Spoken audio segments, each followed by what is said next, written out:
Entretenir une bonne relation client est essentiel pour sécuriser son chiffre d'affaires. Quel que soit ton poste de commercial terrain, grand compte ou directeur des ventes, tu vas être amené à échanger avec tes clients au quotidien. Pourtant, chaque interlocuteur a un tempérament et un comportement différents. Sais-tu les identifier et t'adapter à ton interlocuteur?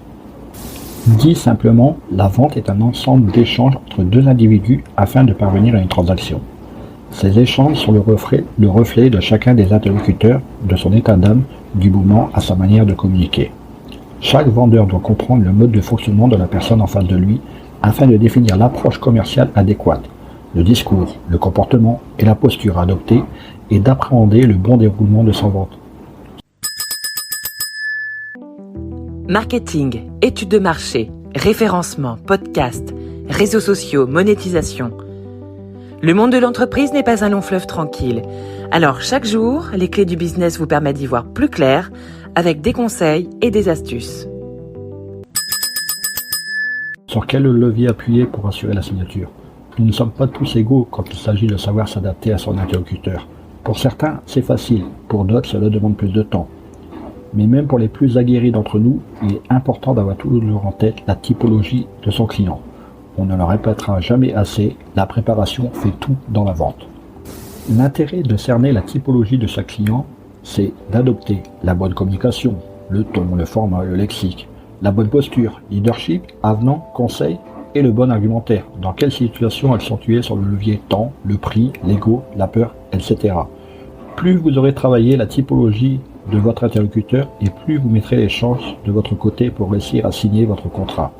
La classification de clients selon leur type te donnera les clés pour comprendre ton interlocuteur, son caractère, sa personnalité et son comportement, et surtout, trouver les bons arguments pour le convaincre. Premier type de client, le client roi. C'est le client le plus connu des professionnels du commerce. Il est sûr de lui et ne fait aucune concession. Le client roi est souvent persuadé d'être ton meilleur client. Pense que tout lui est dû et que c'est normal. C'est le client le moins facile à gérer. Comment le reconnaître? Le client roi t'appellera à tout moment de la journée, soirée, week-end, vacances. Pour lui, c'est normal que tu sois à sa disposition et il s'offusquera si tu ne l'es pas. Il emploie souvent la première personne du singulier et l'impératif pour s'exprimer. Ainsi, il peut te donner des ordres. Tu m'enverras le devis d'ici la fin de semaine dans ma boîte email. Je veux une proposition commerciale claire avec toutes les offres exposées. Je ne suis pas d'accord avec ces conditions, c'est n'importe quoi. Baisse les prix et reviens vers moi. Viens m'installer le système d'éclairage le mardi 17 à 14h. Il y a alors une tactique à adopter pour lui répondre. Tout d'abord, écoutez-le attentivement. Le client roi n'a pas réclamé de titre ni de couronne. Il veut simplement être considéré comme un client avec un grand C, c'est-à-dire avec le service qui va avec. Deuxièmement, montrez de l'empathie. Vous donnez le ton à toute interaction et vous lui faites ainsi savoir que vous êtes son allié pour trouver une solution à son problème. Il n'en entend pas moins de votre part. Il faut mettre de côté ton ego. Il faut faire seulement des promesses que tu peux tenir et ne pas s'engager sur des sols sans être sûr de toi. Il faut lui rappeler que le client est roi dans la limite des règles fixées par la loi, par le contrat et par la bienséance. Ne te laisse pas malmener sous prétexte que tu dois absolument signer ce contrat. C'est le meilleur moyen de créer une relation commerciale déséquilibrée. Il faut donc que tu prépares à l'avance de bonnes conditions générales de vente et que tu termines l'entretien sur une note positive. Deuxième type de client, le client anxieux. C'est le type de client qui a peur de faire une erreur qui lui coûtera cher et pour lui. Chaque situation présente un danger. Il a peu confiance en lui et il peut paniquer très rapidement. Le client anxieux a souvent un sixième sens pour détecter ce qui ne va pas, ce qui pourrait ne pas aller. Il peut facilement s'arrêter sur une succession de détails. Il compare, prend son temps et utilise souvent le conditionnel. Ainsi, le client anxieux te posera de nombreuses questions pour être sûr de bien comprendre et d'avoir des engagements de ta part. Il te dira des phrases comme « Tu es sûr du résultat? Et si ça ne fonctionne pas, que se passe-t-il? Est-ce une grosse prise de risque? Est-ce que ça ne va pas faire trop d'éclairage dans un seul endroit ?» Voici donc le tempérament commercial à adopter. Détectez chaque point de doute et de préoccupation. Montrez-lui des signes de confiance, valorisez-le et encouragez-le. Faites des feedbacks réguliers pour rappeler que tout est OK et concluez avec des phrases comme « Voici le chemin que nous avons déjà parcouru, c'est déjà une belle étape. » Faites preuve de transparence, réexpliquez plusieurs fois de différentes manières s'il le faut. Après avoir fait un bilan sur les actions menées, les étapes qui restent à mettre en place sont Rassurez-le sur la fiabilité, la simplicité d'utilisation du produit, du service, de la garantie. Démontrez, garantissez, prouvez ce que vous dites. Positionnez-vous en expert, en conseiller. Proposez-lui des témoignages clients. Guidez le client doucement mais fermement vers la solution. Autre type de client, le client râleur.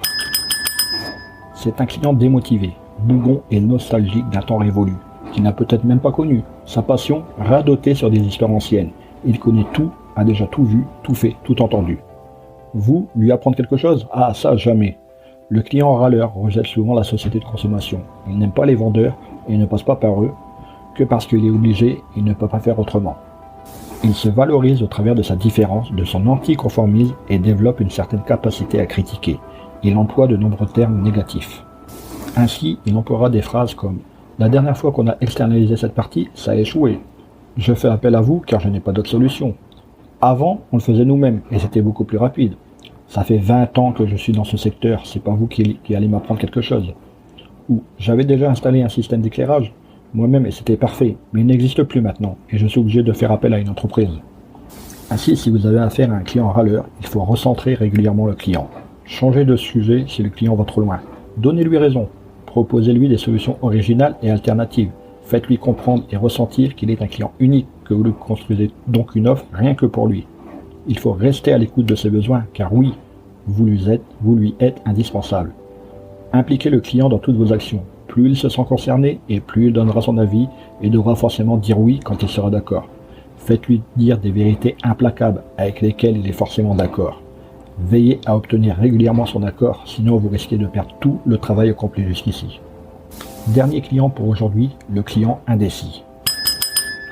Le client indécis ne sait pas ce qu'il veut. Il hésite, il recherche la meilleure solution à son besoin, sans savoir vraiment de quoi il a besoin. Il prend son temps, il souhaite conseiller, obtenir une expertise avant de prendre sa décision finale. Le commercial est indispensable à la vente. Le client indécis est souvent au début de son parcours d'achat. Il a besoin d'avancer dans sa réflexion et d'être challengé. Ainsi, le client indécis pose des questions qui n'ont pas forcément de lien entre elles. Il restera vague et n'hésitera pas à décaler vos échéances. Est-ce que le prix en vaut la peine?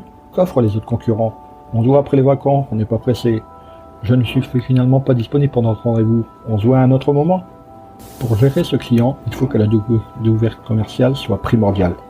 Tu dois écouter attentivement le client et lui poser des questions pour le faire avancer dans sa réflexion, lui faire comprendre l'importance de son choix et l'urgence de sa décision. Il faut ainsi prioriser les questions ouvertes en entonnoir pour définir son besoin précis. Écoutez-le, offrez-lui des alternatives et essayez de le guider pour qu'il prenne la bonne décision. Il faut ainsi prendre le temps nécessaire et lui apporter de la sécurité. Positionnez-vous en apporteur de solutions, en expert et en conseiller plutôt qu'en vendeur. N'hésitez pas à lui parler de la possibilité de remboursement ou d'annulation s'il n'est pas satisfait du produit ou du service. Voilà, c'est tout pour aujourd'hui, ça commence à faire beaucoup. On s'écoute demain pour la suite. Allez, au boulot! Hey, avant de partir, j'ai une petite faveur à te demander. Est-ce que tu pourrais donner une note et laisser un commentaire sur ta plateforme d'écoute préférée? Cela permettrait aux clés du business d'avoir une meilleure visibilité et d'être accessible au plus grand nombre. Je te remercie. Allez, cette fois c'est vraiment fini.